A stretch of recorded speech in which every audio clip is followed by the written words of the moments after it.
Yes, good morning. Let's begin our class of basic construction. These constructions you have learnt in the lower classes. This is just a revision. We will be using this for the advanced construction which is in our curriculum this year. So let's begin. The first one is to bisect a given segment. So let's say we have a PQ segment and we have to bisect it using a rounder.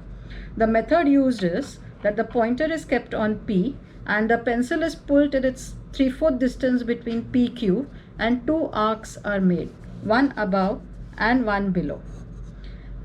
Picking up the pointer and keeping it on Q without changing the distance between the pointer and the pencil, two arcs are made cutting the earlier arcs so that we get two clear arcs and two intersecting points. Now these intersecting points, which is one above and down, are just connected to each other, and what we get is a bisector of our segment. Now this same principle can be used for bisecting an angle. Make sure that the distance between the pointer and the pencil is around 3/4 of the distance which you want to bisect. Similarly, let's say we have any measure angle ABC, and I want to bisect it into two equal parts.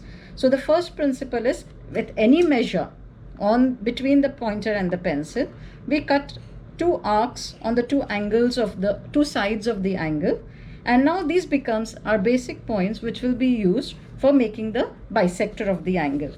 So we keep the pointer. Let's just name the point so that it becomes clear when I speak.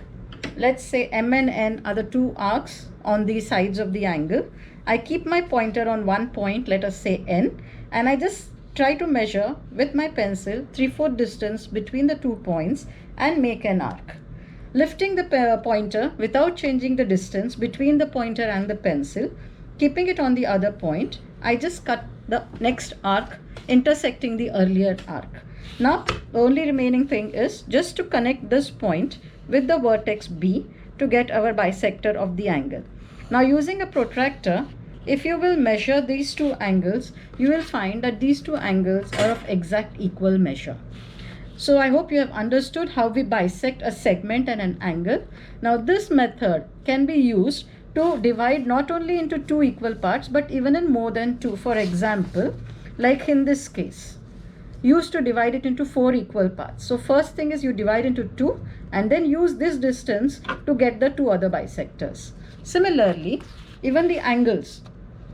First we divide it into 2 to get my bisector BD, and then use this angle to get a bisector BE and BF by using angle DBC.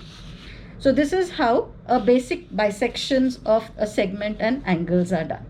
Let's go to the next topic, which is drawing perpendiculars to a given segment. These are all the portions that you have already done in the lower classes. We are just revising it so that it becomes afresh in your mind, and then we can apply it to the constructions of this year. So when you are constructing a perpendicular, there are two different possibilities. Let's say AB is a segment given to which we have to draw a perpendicular. There are two different possibilities, that the point P can be on the line or it can be outside the line. So in these two cases, the procedure for constructing these perpendiculars become a little different. So let's start with the first one. When the point P is on the segment AB, the method followed is we keep the pointer on P, take any distance between the pencil and the pointer, and we cut two arcs, one on the left hand side and one on the right hand side of the point. Let's just label those points. Now these are the points that will be our reference point to draw the perpendicular.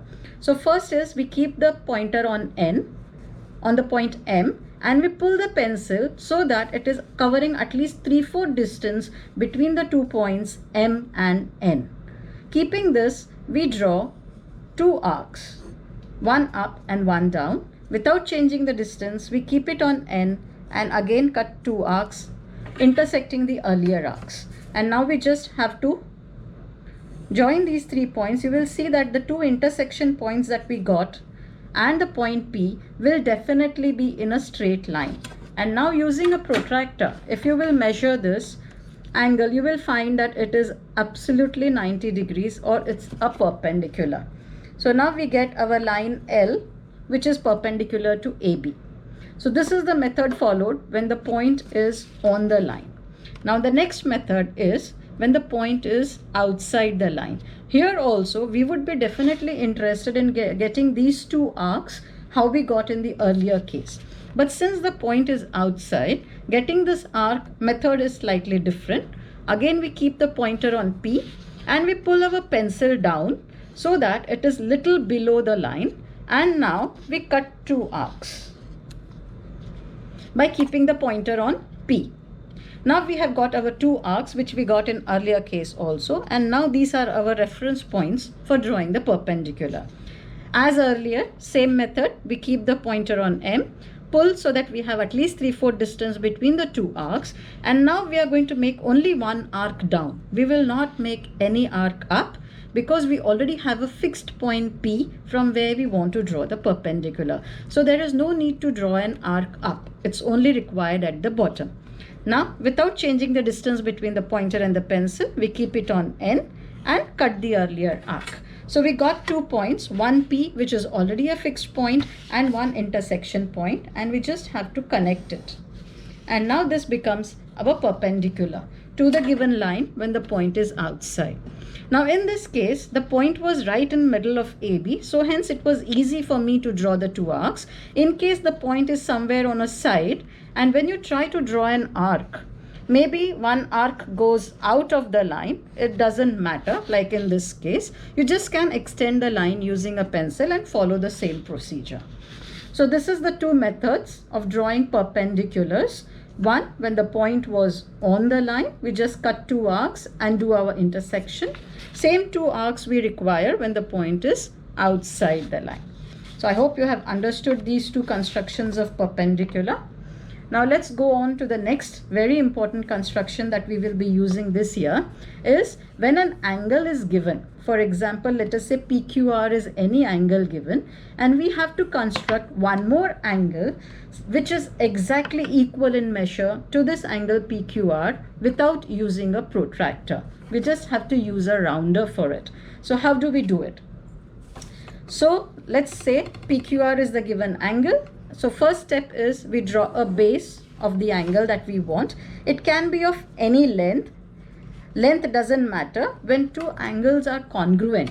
It is actually the measure of the angle which is equal. The size of the sides doesn't matter, right? So now I want to make an angle which is congruent to PQR without using a protractor.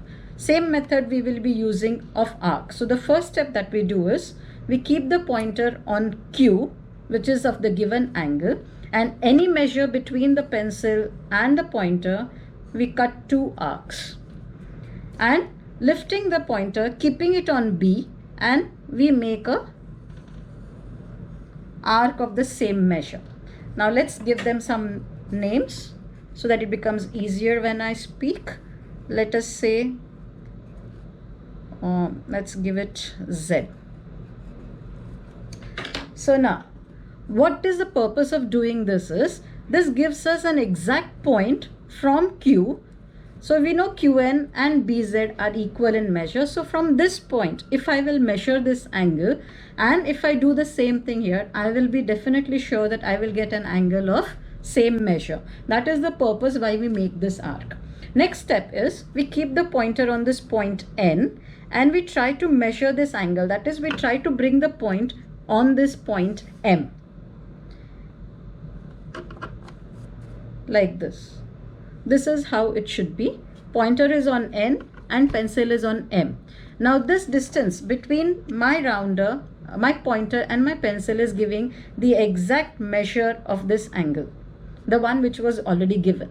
So now what I can do is, now I place this pointer on the Z and cut an arc. So I am now sure that this distance which I have got is equal to this distance which I already have.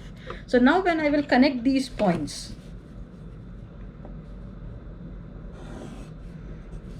I can be 100% sure that this angle that I have got is congruent to the angle that I already had, which can be definitely easily proven by using a protractor.